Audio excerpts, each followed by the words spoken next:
Okay, so Daktari,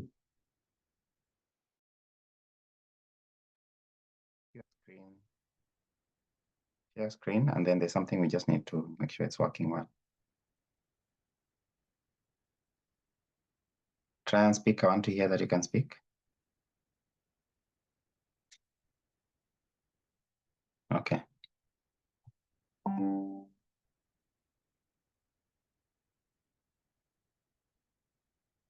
Okay, make it full screen.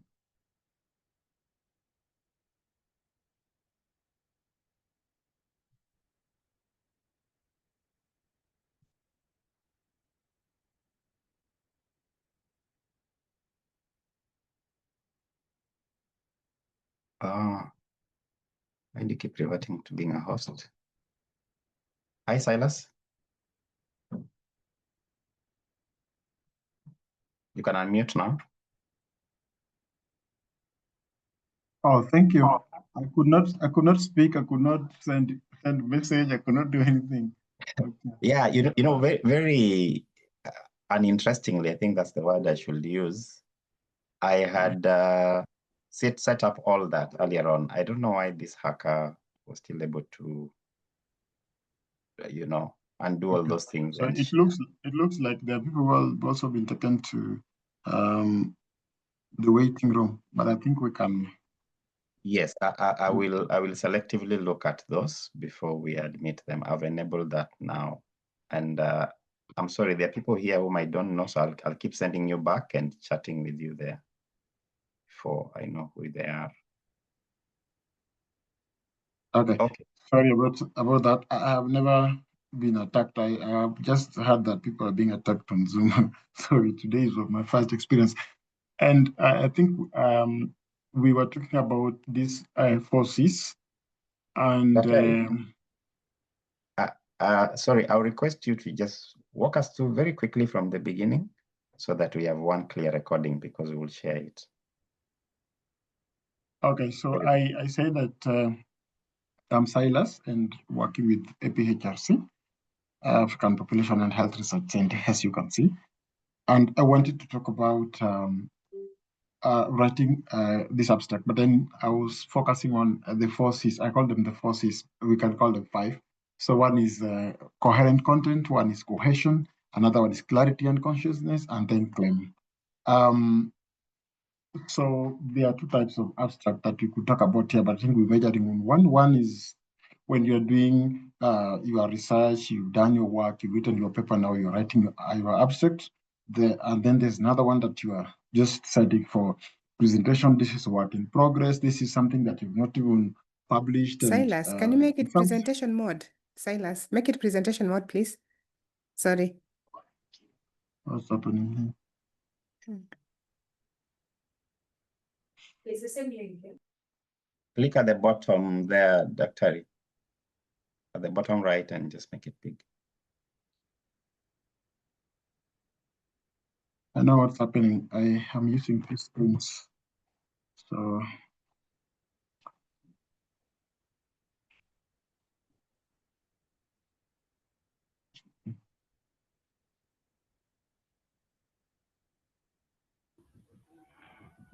I think you should just continue. It's a shared screen.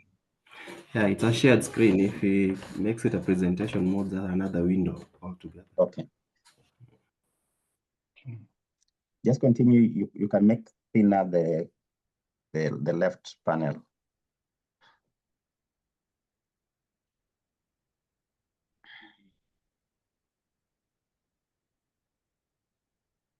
So you see it, right? It's coming up. Okay, that's better. Nice. Okay. But now my screen is so congested. So oh, great. So I think I was talking about the conference abstract and where we sign. This is something that we can also use to tell people about our work, something that is coming, that is coming, is not done. Then I said we are focusing on the structure, whether it is structured or unstructured. There are some abstract that they want you to write it in prose form. No no particular the headlines, but there's an abstract that call for abstract that you have to have them. So those that are structured, you just have them in. But even if it is not structured, you still have to follow all those procedures. You still have to tell us introduction, and in your introduction, you have to tell us about the background, the gap, the purpose, or the aims, if there are hypotheses and those things. And then you should also tell us about methods. How did you answer the research questions? Then summary of the findings. And I want to say in the results, if you're doing quantitative, sometimes it's also good to give those particular details of what you found out. Some people like p-values, some people like those odd ratios and confidence intervals, statisticians and like them. And if your abstract get into a hand of somebody who is quantitative, they will want to see those. And some abstract has been rejected because of those things, that the result was not comprehensive, like you did not present the confidence interval and the ratios and all those things. And then also in discussion, briefly tell us about the implications of these findings, what will be recommendations, and what are the recommendations for policymakers, and what do you see in the future. Future research should also do what. Then we also have the general 4 types of opening sentences. And Lisa, you said, if you are told to do like 1,000 words, please just start with the general statement, come to problems, tell us about purpose of the research and research action, what you did. But if you are limited with words, you can even start with problem. Tell us what the problem is. Despite the significant improvement, this and this and this. In this one, we did this. And for the purpose, tell us the purpose of this paper is this. And sometimes this paper is nested on another bigger project that is ongoing. Don't present the paper like you are presenting the bigger paper. Just talk about the current paper, this current study. And you have also to explain that this is part of another study that is ongoing, and so on and so forth. And then tell us what you did. What specifically was this? You could tell us the main objective of that other paper, but that other bigger project. But when you come to this one, what did you do? This one, we were looking at the association between exclusive breastfeeding and child outcome, for example, and so on and so forth. Then, when it comes to cohesion, we are talking about patterns, words that are repeating, and also using references, and also signaling words. And readers expect patterns. Readers expect patterns. The end focus and new becomes given. Let me talk about this thing. So the most important sentence sits at the end. That is what you found out and what were the conclusion. But also the beginning of how you started your abstract should also reflect how you ended, because at the beginning you had set up a gap. There was a gap that you wanted to address, and show us at the end how that gap that you had shown has been addressed. I think that's the meaning of those two things. But then there's a time that now you want to use repeated words. Sometimes some people are very careful, and in reviewing abstracts, I think it depends on the person. It's never objective. Sometimes you just got into somebody who is English literature, and they just want to focus on the written things. For example, the assembly uses robotics. I think that's very important. Robotic arms. Then you talk about the arms. The arms can be telescopic, blah, blah, blah, blah, blah. But a good paragraph is designed to be easily readable, and then you said readability, blah, blah, blah, blah, blah. I think those are just some of the things that you can pick, and also the pronouns that you use in doing that. Some people, like I said, some abstract reviewers actually focus on this. I gave another example of statisticians. They want to see that these are the things that are actually there. If you look at qualitative researchers, for example, if your abstract lands in the hands of a qualitative researcher, they want to see, did you have 1 or 2 quotes that are really supporting your claims within the abstract, even if it's 100 or 500 words or whatever. They want to see that. But also using things like personal pronoun, looking at relative pronouns. I think these are things that a solution was required. And some people, and most of the abstract, they want you to talk about, I think it's called the first person, where we did this, we analyzed this, we analyzed. It's not that the research was done. The research was conducted. No, we conducted this research in particular. So this one, if you use the first person, it's very good, and they always appreciate it. And then looking at signaling words like the gap, however, yet. Somebody told me that you in your whole paper you only use however once in your abstract, just to bring out what you really want to talk about. People like using Sub-Saharan Africa during their however. They said that there has been improvement in this and that and that and that, yet in Sub-Saharan Africa. However, in Southern Africa, despite that in Southern Africa, there's this and this and this. And when you're stating your objective, you talk about the aim of this study.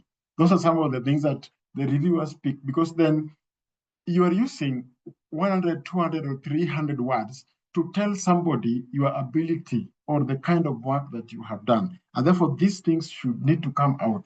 And they need to know that now we are talking about a gap. Now we are talking about objectives. Now we are doing conclusion. In conclusion, or to summarize, or finally, or those words. And there are many things. These are just examples that we have used. And then when it comes to clarity and consciousness, we are using those verbs, and those are the things that we are using. For example, instead of saying a molecular-based approach was used to perform analysis of our cells, might be potentially be absorbing the therapeutic compound. This is quite long. You could say we use molecular modeling to analyze how cells absorb drugs. Very simple, because you're using few words to explain a lot of things. It's just like you meet with somebody in a lift, and lift is going to the ground floor and you're on fourth floor. By the time you get in there, maybe this is a potential founder, maybe this is a potential supervisor. By the time you get down there, what have you told the person that they will remember you with? This is the same thing that we apply in abstract. There are people who use a lot of things, and people spend a lot of time in doing backgrounds, and people are not even interested in background, but people are just interested in going here and seeing the gap and seeing the methods that you use and what results did you find out that address those gaps that you're talking about up there.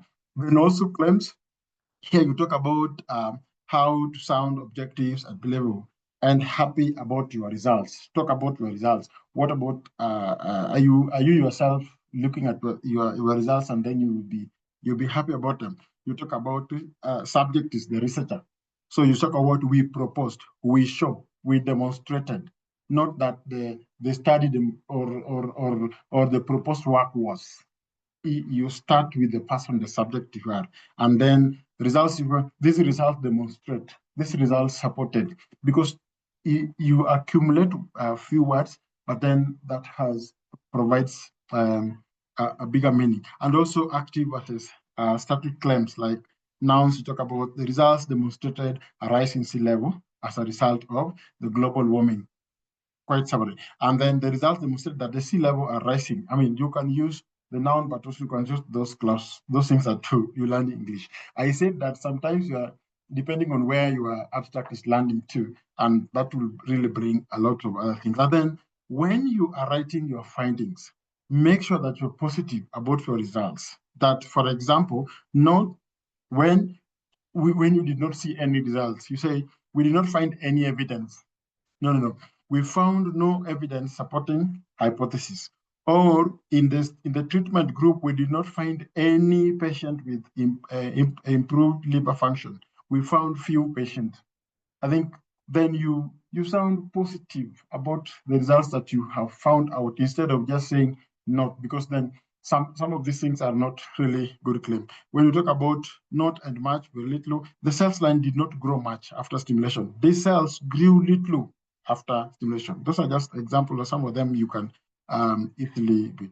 So I think those are some of the things that we wanted to bring out, but then I want to give it to Dr. Langu to continue now to pick some of those important aspects. Thank you so much. Back to you. Thank you, Dr. Nyango. And I just immediately welcome Dr. Lango. Some thoughts about it. Okay, thank you everyone and welcome. Apologies for the few mix-ups that we had, but we continue. Let me share my screen. I think Dr. Silas has mentioned much on this, so what I'll do is look at what makes a strong abstract. So most of the things that he has mentioned is just to put them into perspective and also align all of them. Let me just share this screen now.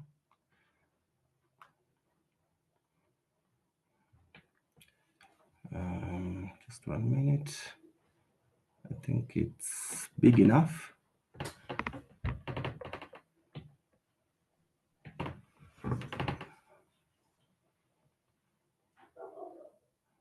That's good. Is it okay the way it is? Yeah. All right, good.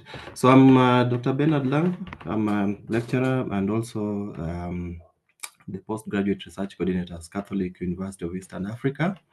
So I want to take us through what we call makes a strong abstract. It is all that Dr. Silas has talked about, but we also want to put them into perspective. One of the things that usually stands out is that the statement, they say, show me your friends and I will tell you who you are. An abstract is the first impression. It is what tells us what is contained in the actual research work or in the actual document. So if I want to read the main document, I will first look at the impression, the first picture, what I see. I want to check whether that abstract contains exactly what I want to see. So if it is catching on or has what I need to see, then I'll go to the main document. So it is the first impression. Just the same way when you look at somebody, the first impression. When you look at an individual, the way they are dressed will give you their first impression. And then now from there, you can be able to make your judgment. This is what an abstract is. So one of the key things that the abstract is supposed to do is to help us to be able to see whether to accept that work as it is. Also, how that work will be visible, because as Dr. Silas has talked about, so that there are certain things that must be in that particular abstract. So a strong abstract will be able to give us a summary of your study and also gives us an highlight of how important highlighting the most important items of your study, and also tells us what is standing out for the right audience, so that you don't go to the whole document reading what is not relevant to what you needed. So this is very important for an abstract. Now, Dr. Silas has talked about the 4 C's of an abstract, so I don't need to again repeat what has been done. But for the 4 C's, we also, when you're now looking at the strong features, what you call features of a strong abstract, then apart from the 4 C's, we also add 2 others, which is the abstract is usually a standalone. I think he had talked about that. And also you should be able to present what is accurate in the main document, so that whatever that is in the abstract is exactly the same what you have in the main document. So I think this has been extensively discussed by Dr. Silas, so we don't need to go through them. So these are the strong features of features of a strong abstract. Now, component has also been explained, and I think they'll be explained again more by the next presenter. But also, again, Dr. Silas has also been able to explain. But I want to also emphasize that if you're looking at an abstract and you want to say that this one is a strong abstract, then it must contain the components that have been listed, particularly these 4 components. We talk of the background, or the introduction, as Dr. Silas has stated, the objectives, the methods, the results, and the conclusion. So those, when you are looking at the abstract, that is one of the things that we look at. We'll see if we pick your abstract, is it flowing in that order? Are we able to see you introducing and giving us a background of whatever the research was about? Then are you able to give us the objective, and particularly if you can generalize the objective and also the specific objectives that you're looking at? Then again, from there, we see the methodology or the methods that are used in this, and particularly if it is qualitative or quantitative, you will be able to tell us. Then the results, then you conclude. So this is important because this gives us the flow of the abstract. I think this has been extensively explained also. The tips, when you're writing a strong abstract, this is how we write it. The first thing that we need to consider is that the abstract should come last. Do your study from the chapters that you're doing, either if you're doing it from chapter 1 to 5, complete everything. Then once you're done with everything, then now have the abstract, because now it gives us a reflection of the entire work. I've seen people start with the abstract. Then I'm asking, where are you getting the data from when you're doing the abstract? So one thing, write it last. That is the number one tip when you're doing a strong abstract. The number two is to check guidelines. Just as been indicated by Dr. Silas, different journals or different organizations have different specific formatting.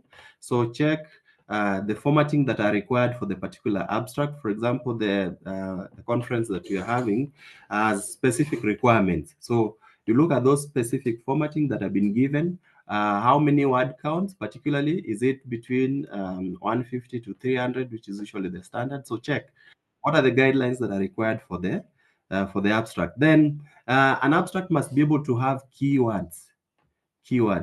These are, we usually refer to them as the words that will be able to ensure that your work is searchable, either online or on the internet, so that you make sure that it is discoverable by others. So what are these keywords? And those keywords should be words that informs what you're studying, or words that inform what your topic was about. So one of the things that you need to have are the keywords. Then be specific.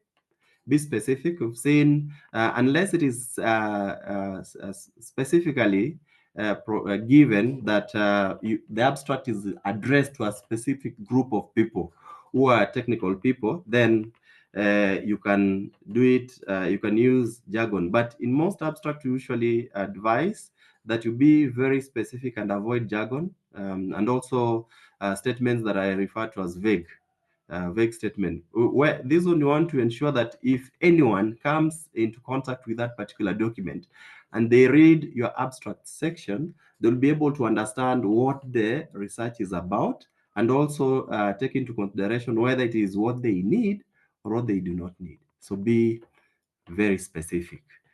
Okay, so that is that. And then the other thing are the common mistakes that we usually do. I know we'll have a discussion on this later on, but I want to mention a few of them. Number one is being too vague or too detailed. Okay, we say that abstract is just a single paragraph, and would want to looking at the guidelines that are given by different authors or different journals where your research is targeting. Mostly you restrict yourself to the number of word counts that are given. Then there's also this aspect where most people will copy, particularly the introduction part or the conclusion part of the research, and then you copy it to the abstract section, and then you call it an abstract.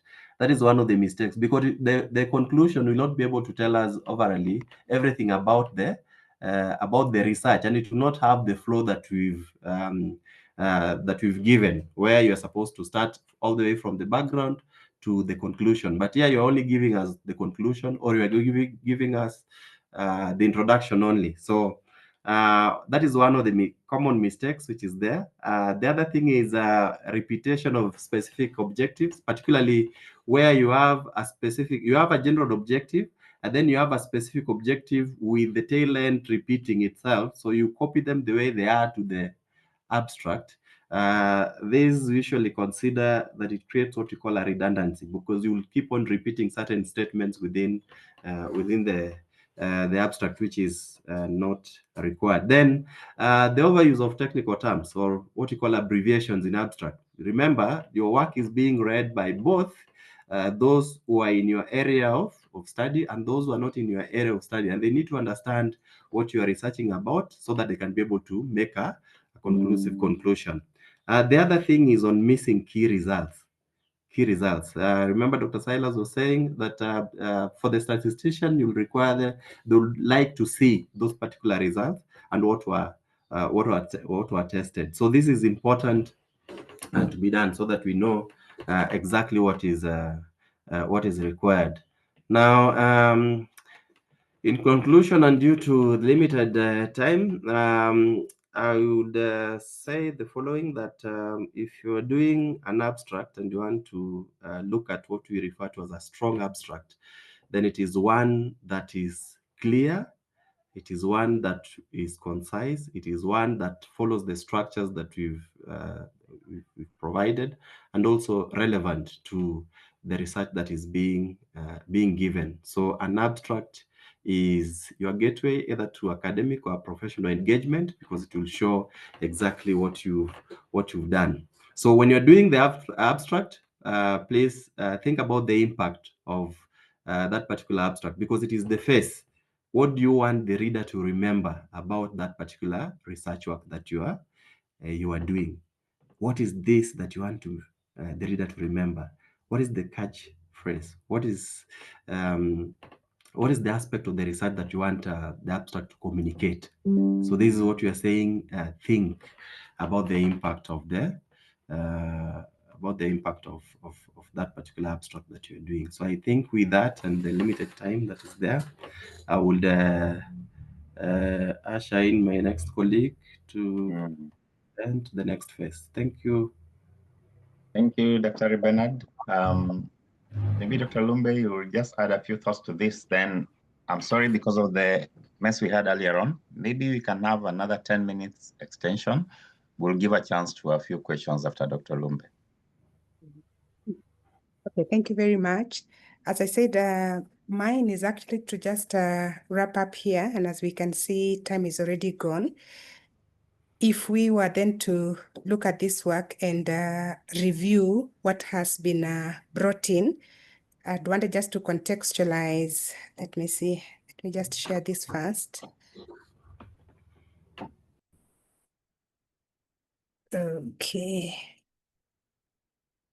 On the overall, and based on, because what we look for is based on what has been advertised or what has been sought. So for example, when you're being given a call, there'll be a description of the theme of the call. There will be either, like for example, for our conferences and many others I've participated in, they'll talk about, is it an academic call or is it a practice? Practice, we are talking about people in the industry, and you are implementing a project. We'll be looking for issues of originality, the issues of what findings you have and how impactful they are. And if it is a practice work, how scalable is that work? And then in general, we look at the formatting and the issues. So for example, here then, the very first one you're talking about, want to look at your scientific and intellectual merit of that document, especially for the database or the academic papers. Originality, is it a topic that has been widely worked on, and how have you brought in your original ideas? Significance and impact, so you have to pick out on that to make it very clear that we are able to pick out on how significant this project is going to be or has been, and if it was something you're implementing, how impactful it was. Back to the database validity, how valid, especially in this case, methods that you have used, the findings that you bring in, and for those who are doing practice in terms of how it's going to affect the community. In terms of content, remember, you'll have been asked maybe like the number of words and how you present. So many times you'll be told this font size, this font type. And when you come mixing Times New Roman and Arabic, all that just messes your work and it doesn't give us clearly what we want to find out. So you have to ensure that you abide with that in terms of the presentation of the work. But however, in terms of the content you send in, we want to look at the clarity. I think that has already been mentioned by the previous presenters. Relevance, is it speaking to the theme of the particular conference in this particular case? And then how do you present your argument in that paper? I've talked of the methodology, especially for those presenting to us the academic-oriented papers. How did you describe your methodology? Maybe it was qualitative approach.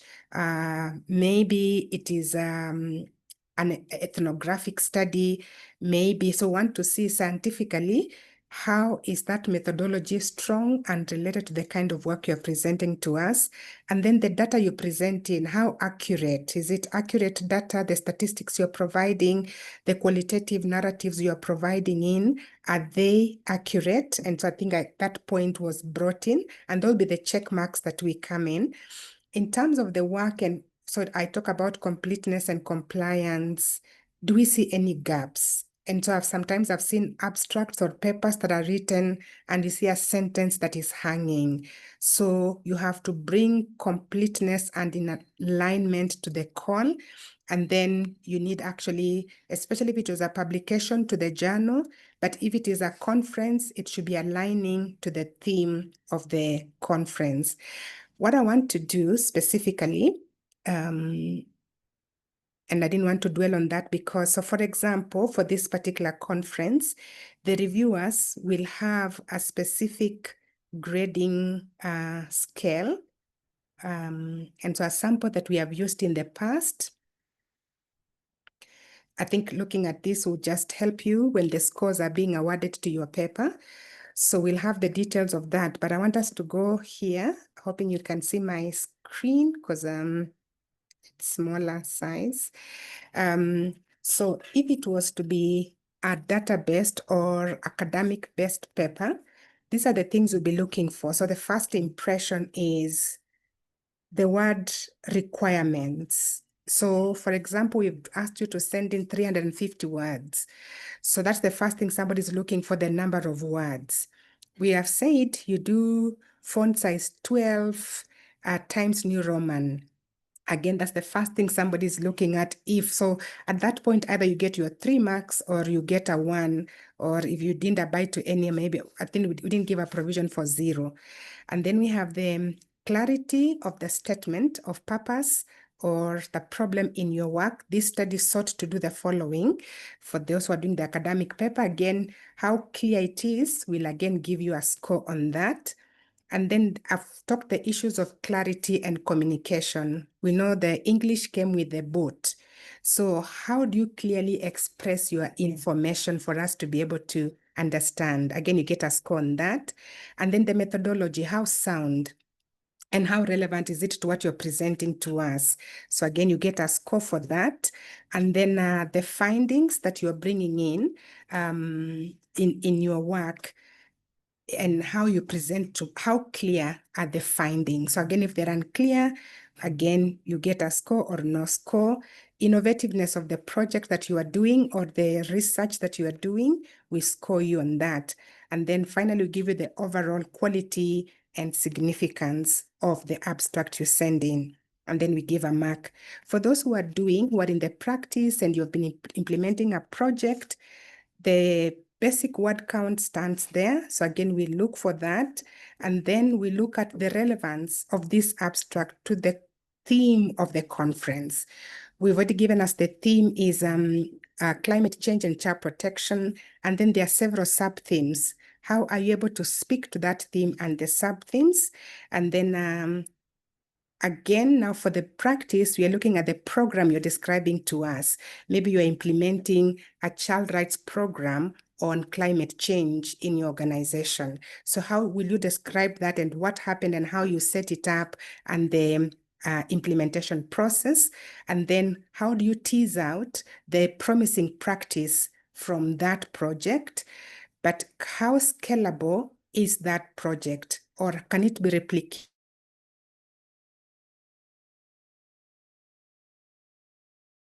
That maybe it can be scaled to an academic study. Again, we'll be checking on that. So I thought I should highlight that specifically, aligning it to our conference, and then we can invite questions. Thank you very much, Sam. Thank you, Daktari. Actually, I'm pretty impressed. I think in spite of that distraction we had, we've had a very good presentation. So we are 8 minutes past the hour.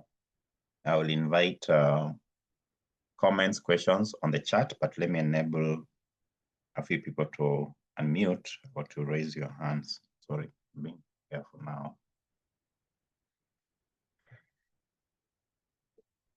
Let me me see. Can anyone lift their hand?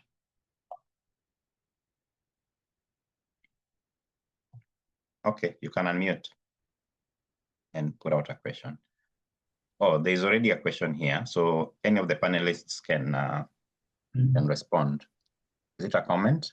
So no, it's a question, Sam. I hope you can hear me. Yes, please go ahead and ask. Yeah, this is Dennis Ratemo, TDA Germany. So thank you so much, the presenters. This is really good. My question is on, as in what we've just gone through, and especially the format. It's fit for work that is anchored on a research. But of course, there are those times, especially those of us who are in the program work or the civil society sector, and we're doing programs work. There are times we could have documented evidence, and part of it could be either from practice-based knowledge. And this particular evidence that is documented, maybe it's because we are talking to the people that we are serving, but it might not be that we've done a research that is structured, but then it's evidence that is worth sharing in such conferences. What format would be recommended in this?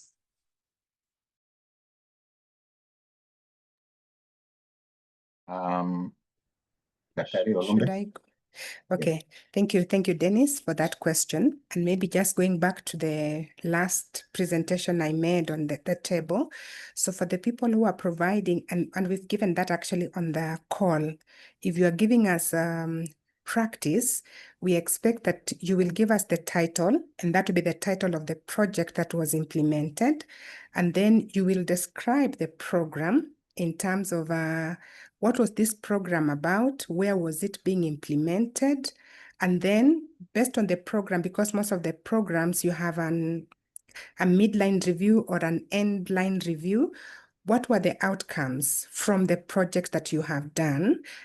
So maybe, as I said, maybe it could be a child rights program that you're implementing. Maybe more children were more aware, more children did advocacy in schools and in their homes, and that's what you'll document as your outcomes of the project. And then now you'll speak to scalability. Do you think this program can be scaled to other counties or other countries in the implementation? So I think you'll start with the title of the program. You'll describe the implementation of the program and where it was implemented, who it was targeting, what has been done in that program, and then what were the outcomes of that program and how can they be scaled to other places. Does that help, Dennis? Yeah, thank you so much, Dr. Olumba. That's clear. Thank you. Welcome. Thank you. Kindly allow me ask a question or a clarification. Yes, Dr. Sitati, go ahead. Yes, my name is Dr. Sitati from Daystar University. Thank you for these insights. I'm really privileged to be part of this team. Now, my question is, if I already have a general objective, do I also include specific objectives in the abstract? Good question. Silas, do you want to take on that? I think you Okay. you have a specific. I think like Dr. Lang said, and like I also said, is you talk about the general M. You know, the rest of the things will go into your publication. So you don't need specific objectives, but you just need the main objective so that you tell your reader that this is broadly, this is what we did. So if they want more details on very specific ones, then they can easily go down there. But then just to also add on what Dr. Lumbe said on what Dennis is asking. Sometimes, Dennis, we think academic, everything is structured, everything is that way. But there are those people who come from the field and they also want to show us what they are doing. So the underlying one here is what Dr. Lembe was saying. You tell us the what, you tell us the how, that's the methods. You tell us the what, that's what you do, and you tell us the where, and you tell us the when, and that is okay. You might not even have results of what you have done because you have not even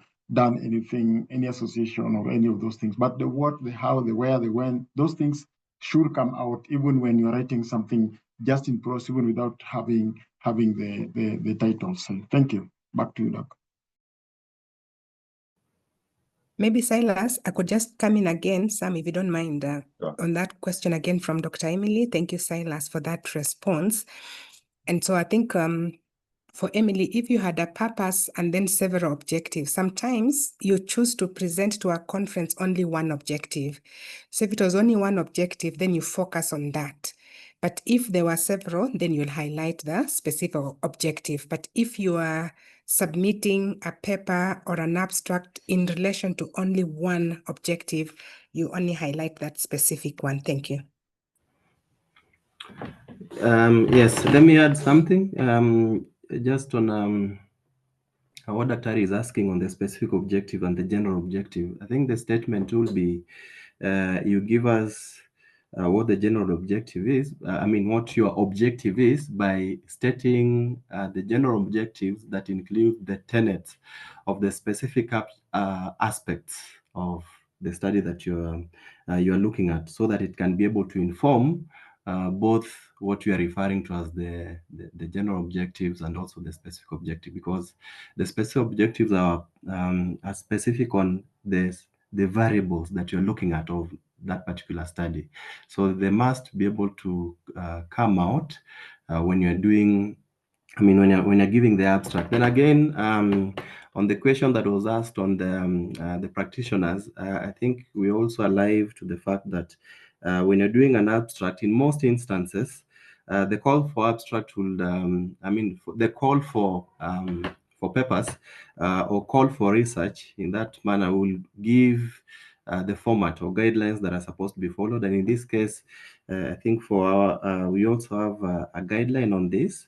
But for practitioners, you also understand that in terms of academic and research, and particularly the ones that are with reference to the academic field, we usually have the abstract. But when we look at the guidelines that are given by some of the instances of the practitioners, we look at the executive summary. So we should be able to at least see the guidelines. If the guidelines are saying that we focus on summarizing the whole of that particular work that has been done into an executive summary, then that's it.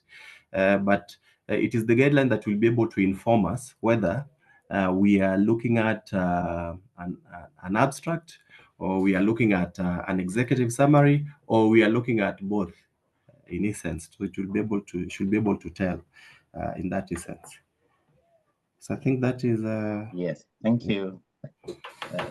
Thank you very much. And I'm glad that the question on practitioners is really emerging, because the gap that I've seen is that we do a lot of good work, but we can't tell the story in a manner that is replicable. I know in social science, it's not a very controlled environment for doing that, but the more we're able to tell the how, the other person can attempt in the similar way, of course, being very conscious of the different contexts, but that's very important. Good. I think our time is really fast spent. We may just have to end here. I'm looking at the comments if there's any question, but I think a lot of them are an appreciation. We will share the recording, maybe even on the website. I'll discuss with the team that I've shared this. Once we edit it, we'll have it in an appropriate way and make it available. For those of you who are reviewers, I think we'll have a special meeting tomorrow, and we'll build on some of what we have here and go into how we structure the review process itself.